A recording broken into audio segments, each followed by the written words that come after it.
birambaza kubona nta bikorwa bya hip hop biba mu gihugu, usanga ibisimba byasimbwe, usanga amakorali yakoraye, ugasanga ibintu byose bya kunze wa hip hop urambwira ngo bashonje bayishyuye man, ntabwo bazi bibereye hano hantu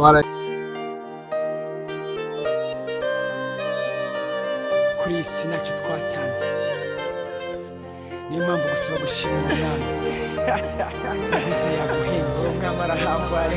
Yes, ni Urban Gospel Rwanda, nongeye kubasubiza mbifuriza amahoro y'Imana.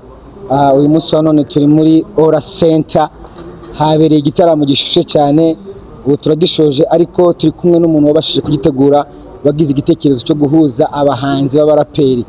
Yes, tugira ngo tumwakire atwibwire. Turi kumwe nande? Olivier KAVUTSE.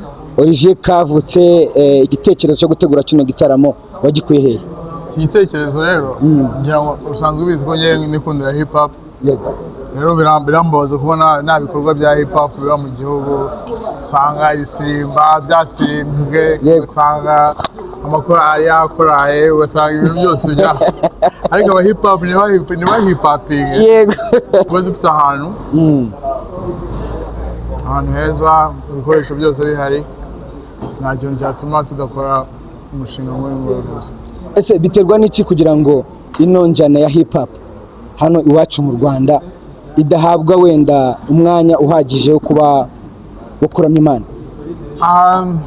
Ni imyumvire, hari abantu nyine batari basobanukirwa yuko Imana yaduhaye impano zitandukanye, ikaduha uburyo bwo kuzikoresha mu buryo butandukanye, bagatekereza ko hari uburyo bumwe gusa bwo kuramya Imana, ariko ntabwo ari byo. Ntabwo ari byo. Kuramya Imana buri mu buryo bwinshi cyane. Iyo usomye nka Bibiliya usanga nk'abantu babaga bari kuramya Imana, abantu bubatse nk'urusengero rw'Imana, rwa rusengero Dawidi yubakishije. Noneho usomye ibyo bice byose umanuka ukumva abadekorateri, ukumva abacuranzi, ukumva abaririmbyi, abo bose zose ni kategori z'abaramyi. Ubwo rero n'injyana zitandukanye nazo ziramya Imana, kuko Imana niyo niduha Imana zituruka ku Mana. Ubwo rero abantu imyumvire kuba itarazamuka ntabwo ari amakosa yacu, ahubwo ari amakosa yabo. Niyo mpamvu twebwe akazi kagomba gukomeza, akazi tugakora kabisa.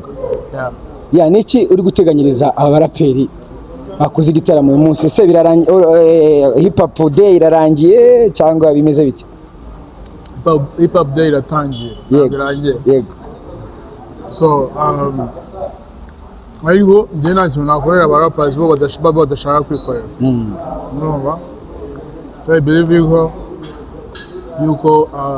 umuntu agomba kugira vision y'ikintu ashaka kugeraho.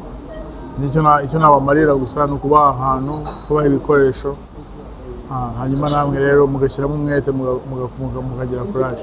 Ariko ahantu harahari, nyuma y'ahangaha mugomba kudecide muvuga muti n'icyo dushaka gukora, n'icyo twakora hamwe tugakora ibintu byiza. Ese ni gute twakora, hari wenda umufite launch tukamusapotinga, ibintu nk'ibyo, mbese ikaba community y'abarappers bo mu Rwanda. Turi kugana ku musozo, abakunzi ba hip hop urababwira iki? Kunze wa hip hop urambwira ngo bashonje bayishyuye man, ntabwo bazi bibereye hano hantu harahiye.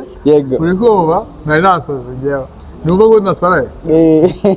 Nasaraye kubera ko man hano hantu hari impano kabisa, courage. Nabwira ngo abantu bakunda hip hop baze noneho basogongere na hip hop ya gikristo. Yego. Yes, bakunzi ba Urban Gospel Rwanda, mukore subscribe ubundi mudushigikire, tuzakomeza tubahereza ibyiza. Turi kumwe na KAVUTSE Olivier, wagize iyerekwa cyangwa se igitekerezo cyo gutegura hip hop day. Murakoze cyane.